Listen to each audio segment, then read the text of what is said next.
3, a partir do verso 7.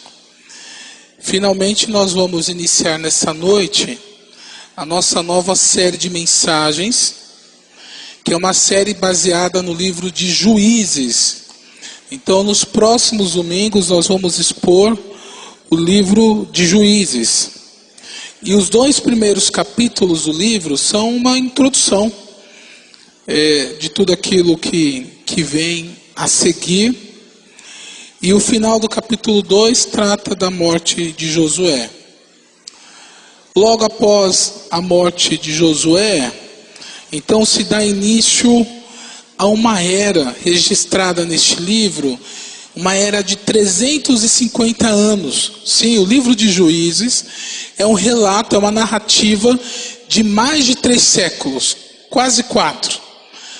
350 anos que relatam desde a conquista de Canaã, a terra prometida, até os dias do profeta Samuel. E o período de Juízes é um período marcado por algo que nós chamamos de um círculo vicioso. O que acontece ao longo desses 350 anos? O povo se envolve em idolatria, em vários pecados, e aí Deus levanta um povo inimigo para punir o povo de Israel, para punir os israelitas. Daí, diante da mão pesada do Senhor, os israelitas clamam a Deus. O Senhor então levanta um juiz, que é muito mais do que um jurista. Na verdade, a boa parte desses juízes eram guerreiros, homens de guerra. Deus levanta um juiz para libertar o povo da opressão inimiga. E aí, o povo é liberto, o povo sai de debaixo da mão irada do Senhor, e aí o povo passa a louvar a Deus perpetuamente. Não.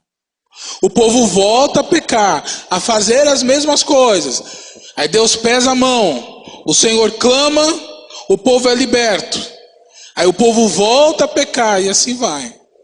São 350 anos de esquecimento de Deus, de distanciamento de Deus, de teimosia. E às vezes nós olhamos para o mau exemplo de Israel e pensamos, mas como é que pode, né?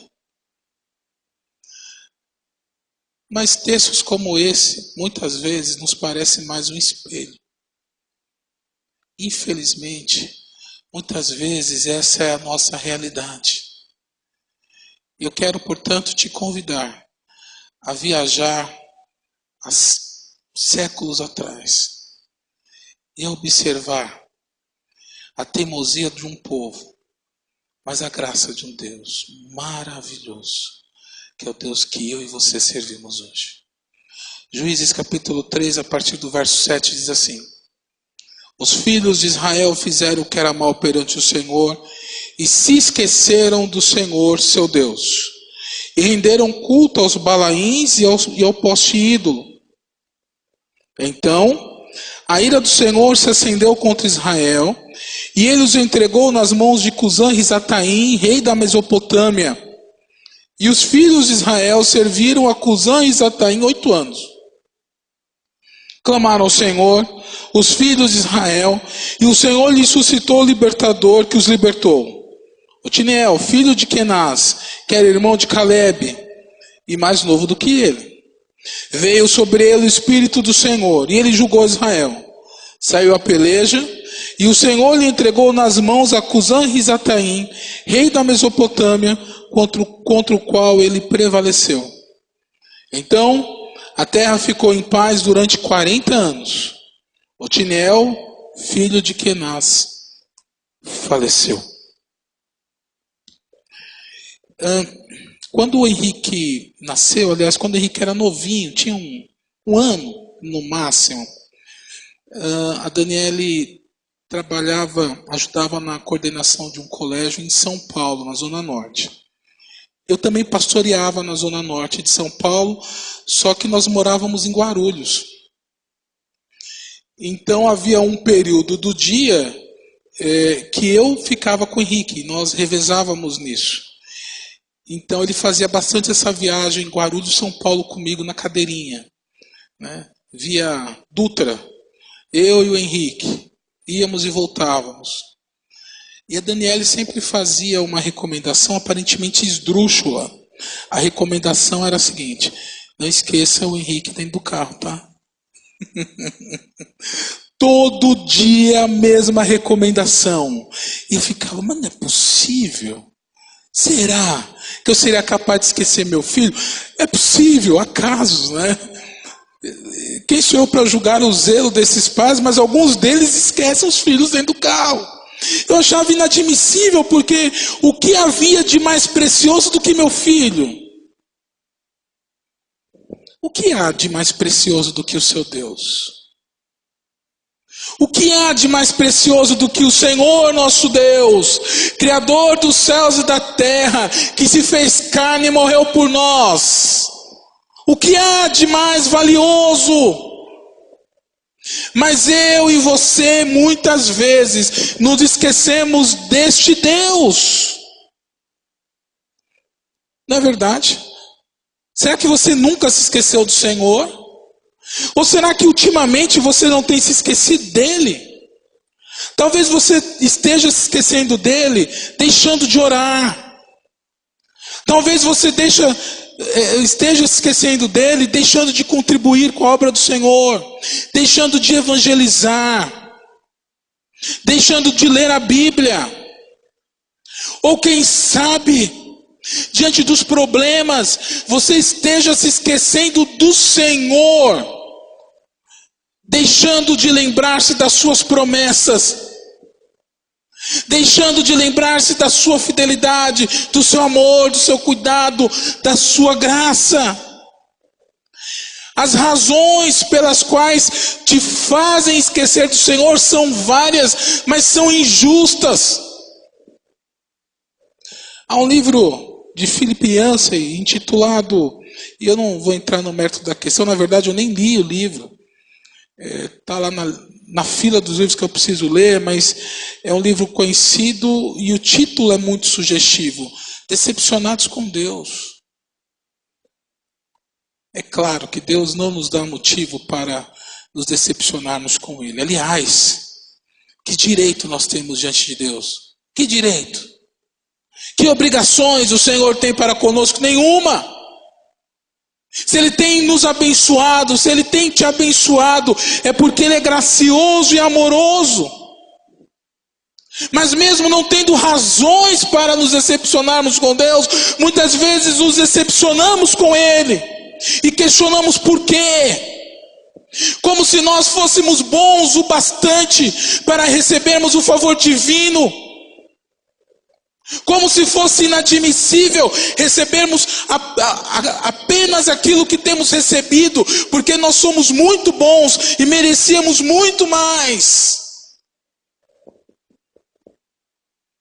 O título dessa mensagem leva o título da série: Esquecendo-se de Deus. E o primeiro aspecto que nós vamos abordar agora é o esquecimento propriamente. Primeiro aspecto, o crescimento, o esquecimento. Josué havia morrido. Se lembram que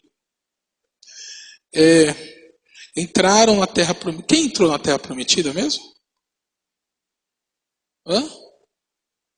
Josué e Calebe, as crianças, certo? Então Moisés morre, nem Moisés entrou na terra, pôde entrar na terra prometida, e Josué assume a liderança dos israelitas. Josué tinha uma baita responsabilidade: continuar o trabalho, o legado de Moisés, que embora não tenha entrado na terra prometida, eu vou cometer uma impropriedade gramatical, ele havia sido um grande servo de Deus, Eu digo em propriedade porque servo é algo pequeno, né? A gente fala grande servo, ou é grande ou é pequeno. Mas ok, vou comentar isso em propriedade. Moisés havia sido um grande servo de Deus. E Josué tinha, portanto, a responsabilidade de continuar aquela corrida, de pegar o bastão das mãos de Moisés e continuar com excelência à frente do povo de Deus. Mas há um detalhe muito importante. Nós podemos dizer que Moisés era um tipo de Cristo, claro. Ele era um mediador da aliança. Ele era alguém que havia sido colocado para o próprio Deus, para aproximar o povo do seu Senhor. E Josué também era um tipo de Cristo. Mas um detalhe interessante. Josué era um tipo de Cristo não só no seu ministério, como no seu próprio nome. Para quem assistiu A Paixão de Cristo, um filme muito bem feito, rodado em aramaico, os atores aprenderam a falar aramaico, que era a língua que se falava ali por ocasião do ministério de Jesus em Israel. Jesus era chamado de Yeshua, não é? Yeshua.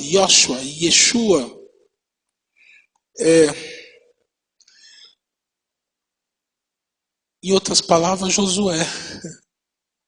O nome Josué é exatamente Yeshua ou Yoshua. Josué era um tipo de Cristo no seu ministério. Óbvio que ele não era perfeito, mas desde o seu nome. Então este homem estava diante do povo para continuar aquela tarefa. Mas o texto diz que os filhos de Israel fizeram o que era mal perante o Senhor, diz o verso 7, e se esqueceram do Senhor, seu Deus. E há duas palavrinhas aqui que vale a pena nós observarmos. A palavra traduzida por Senhor aí, com letras garrafais, vocês sabem qual é, não é? Qual é a palavra? Yahvé. Senhor com todas as letras maiúsculas é Yahvé, que aponta para um Deus santo e fiel. E a palavra que é traduzida por Deus é Elohim, que é a palavra traduzida lá em Gênesis capítulo 1, verso 1, que aponta para um Deus todo-poderoso, criador dos céus e da terra. Não é à toa que esses nomes são usados aqui. O que o autor, que nós não sabemos ao certo quem foi o autor, mas o ponto é que o autor bíblico deixa claro que o povo se esqueceu do Senhor Yahvé. O seu povo se esqueceu de que servia um Deus santo e fiel. E o povo se esqueceu de um Deus Elohim, ou seja, um Deus todo-poderoso. Nós nos esquecemos do Senhor quando desconsideramos a sua santidade, quando desconsideramos a sua fidelidade e o seu poder. E uma das formas de esquecimento é exatamente nos rendermos à idolatria. O texto diz que o povo se esqueceu do Senhor seu Deus e se rendeu, ou rendeu o culto aos Balaíns e aos poste-ídolos. E poste-ídolos era um lugar onde se adorava outros deuses com orgias.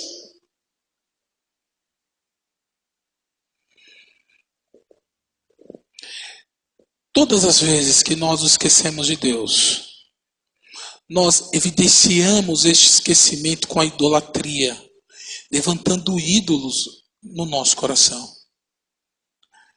que necessariamente não são ídolos de barro, de ouro. Talvez você não tenha um ídolo na sua casa, mas você tenha ídolos no seu coração.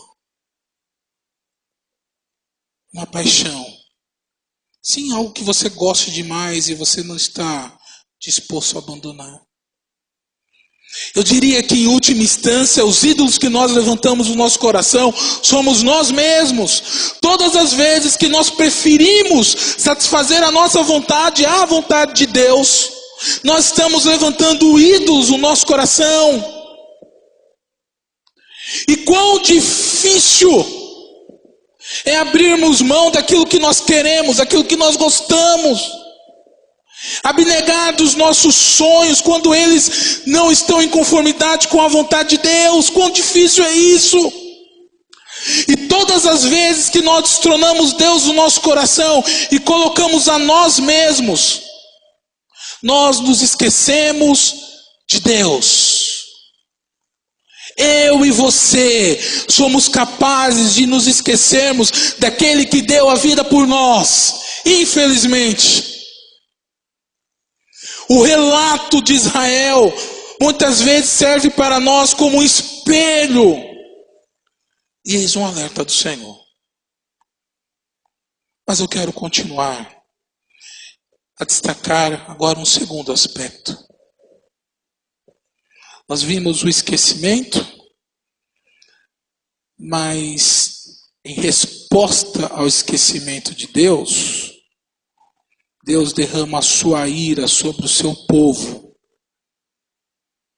O verso 8 diz que então a ira do Senhor se acendeu contra Israel. Sim, a ira ciumenta de Deus se acende aqui, porque o Senhor requer exclusividade neste relacionamento. E é interessante que o Senhor, Ele demonstra a sua ira de forma inteligentemente irônica. Eu não gosto de ironia, não gosto mesmo. Não sei ler nas entrelinhas. Se você quiser falar alguma coisa para mim, fale em todas as letras, não entende diretas. Tá bom? Mas Deus pode. E é interessante nós observarmos o Senhor usando de ironia aqui, para expressar sua ira, mostrando quem manda. Porque o texto diz que o Senhor acendeu a sua ira sobre o povo e entregou Israel nas mãos de Cusã-Risataim, rei da Mesopotâmia. A ironia está no fato de que o nome Cusã significa duplamente perverso. Ah, é? Eu vou entregar vocês nas mãos do que eu tenho de pior aqui. O meu Hitler, o Hitler da época. O Hussein da época, isso. O duplamente perverso, sim. Vocês estarão nas mãos do duplamente perverso. Na verdade, Deus estava usando o duplamente perverso como instrumento nas suas mãos. O povo estava caindo nas mãos de um Deus irado. Conforme o sermão de Jonathan Edwards, quão terrível é cairmos nas mãos de um Deus irado. É isso que nós encontramos aqui em Deuteronômio, em todas as escrituras. Nós não podemos desassociar os atributos de Deus. Este Deus amoroso e compassivo, Ele sabe se irar. Ele sabe pesar a sua mão. Mas a ironia continua. E há uma ironia bem interessante que no verso 8 diz que aquele povo rendia culto aos outros deuses, aos Balaíns, né? E aos poste-ídolos. E é bem interessante porque a palavra está traduzida aí por render, ou seja, significa que o povo servia aos outros deuses. É a mesma palavra que no verso 8 diz que o povo passaria a servir a Cusã-Risataim. Então a ideia é a seguinte: vocês estão aí servindo a outros deuses, agora vocês vão ver o que é bom para tosse. Vocês vão servir aquele que é duplamente perverso. Deus derramando a sua ira. quem apanha sabe por que apanha, não sabe? Sabe ou não sabe? Eu vejo com preciosidade as crianças no culto. E eu sei que dá muito trabalho, né? Deixar a criança quieta. Eu tenho aqui uma mãe com 3 crianças, um adolescente que já foi criança ontem. Admira a minha esposa porque ela fica com os 2 ali. Você não vê os 2 fazendo bagunça, não. E só ela, né? Porque o pai está pregando. Agora são 3. Vale a pena investir. Eu aprendi isso com os meus pais. Eu já contei isso aqui e vou contar de novo. Eu tinha 3 anos de idade. Comecei a... Parece que dá um formigueiro na hora do culto, né? E olha que o nosso culto é curto. E comecei a mexer para lá, remexer para cá e tal. E aí, na igreja onde eu cresci, tinha a famosa porta do banheiro. Meu pai me levou para a famosa porta do banheiro. Tirou a cinta e me deu 3 cintadas. A primeira foi: essa cintada é porque você estava fazendo bagunça no culto. Aí eu comecei a abrir o berreiro. Lá veio a segunda cintada. Essa outra aqui é para você parar de chorar. E aí veio a terceira cintada. Essa terceira, essa última, é para você nunca mais esquecer do dia de hoje. Eu nunca me esqueci. Surtiu resultados. E eu estou aqui contando para vocês. Quem apanha costuma saber porque apanha. E a surra de um pai é nada mais nada menos do que expressão de amor. O povo estava recebendo a mão pesada de Deus sobre si, porque Deus amava aquele povo e queria que o povo se endireitasse. Queria que o povo trilhasse os seus caminhos. Mas que dói, dói. Dói nos lombos. Deixam marcas.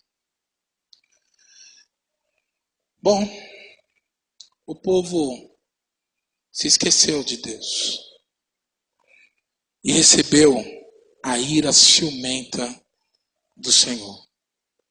Então vem o último aspecto. Quando nós estamos debaixo da ira de Deus, nós não suportamos e clamamos.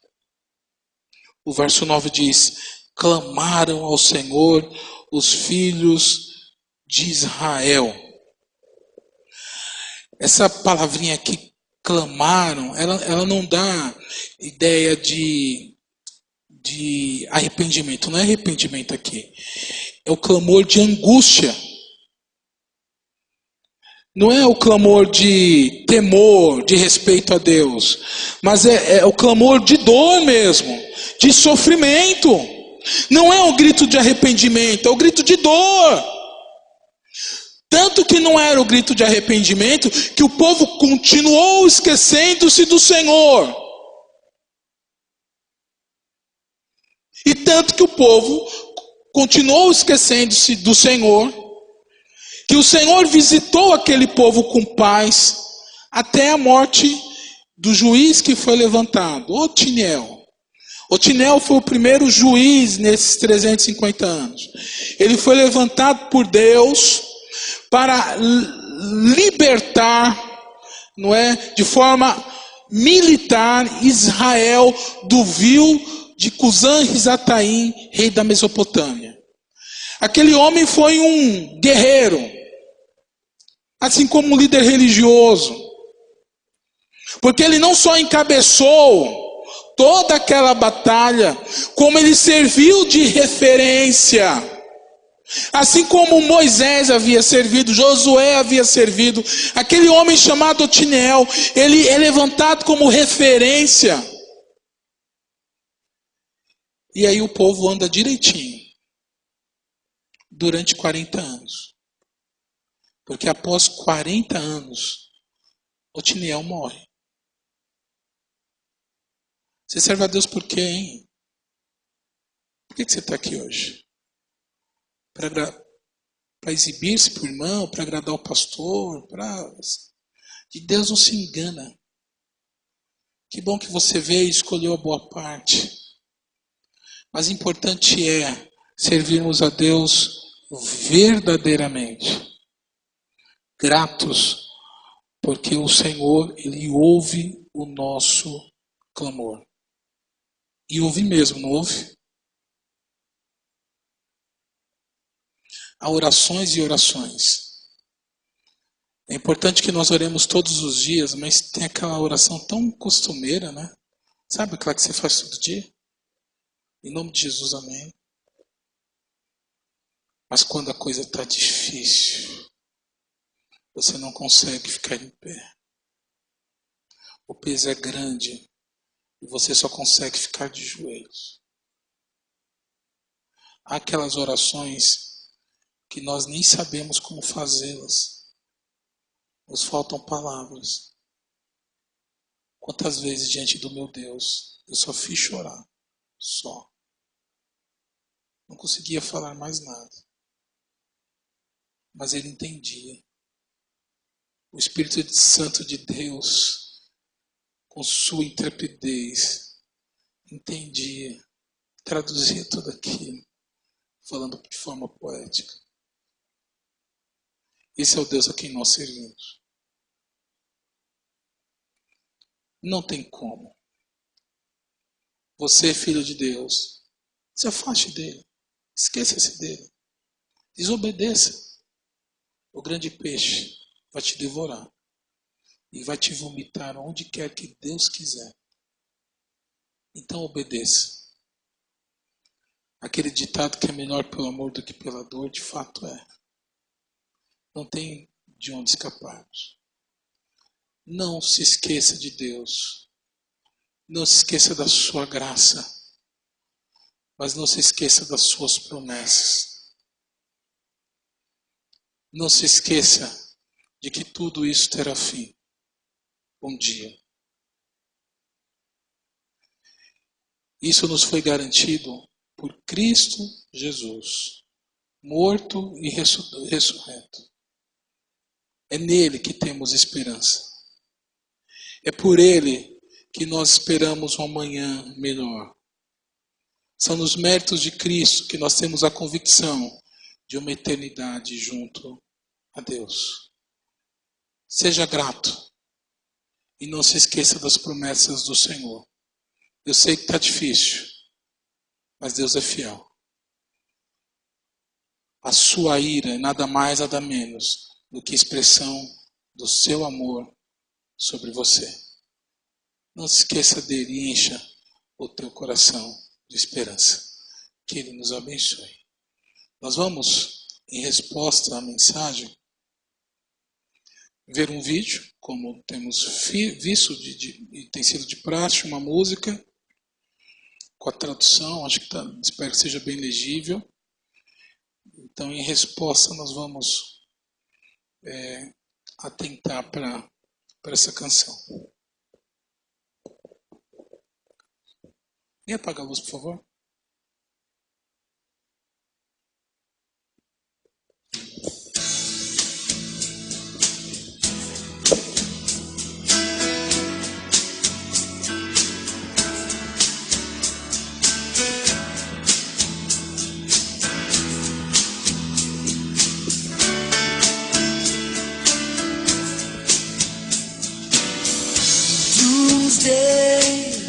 Someday, but not today so far. Said this world wouldn't be here much longer, but look around, here we are. Only God in His wisdom, surely not me and mine. Knows the number of the days of a man. Every day He shows me a sign. There goes sundown. There goes sundown. There goes sundown again.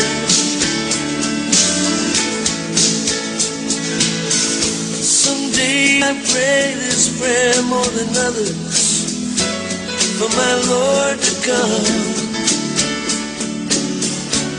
When I'm weary of fighting, yeah, when I'm tired of running, other days I wanna stay around and go on with that girl of mine. Most of the future inside of my head, it reminds me every day about this time. There goes sundown,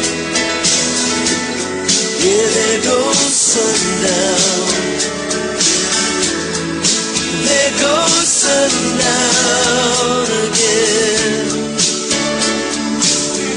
Oh yeah. There goes sundown. Yeah, there goes sundown. There goes sundown again.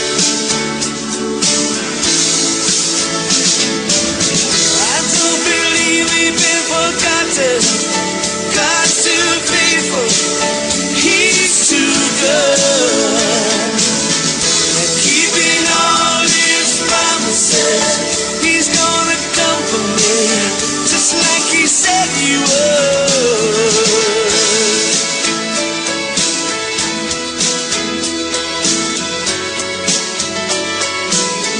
Oh yeah, He said He would.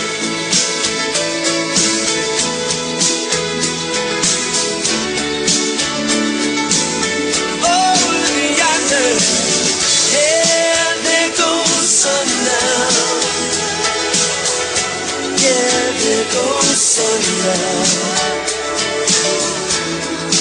There goes sundown. There it goes again. There it goes again, yeah. There goes sundown. Yeah, there goes sundown. There goes sundown again. Deus é superior ao nosso sofrimento. E o nosso sofrimento terá fim, porque foi crucificado com Cristo Jesus. Que o Senhor nos abençoe.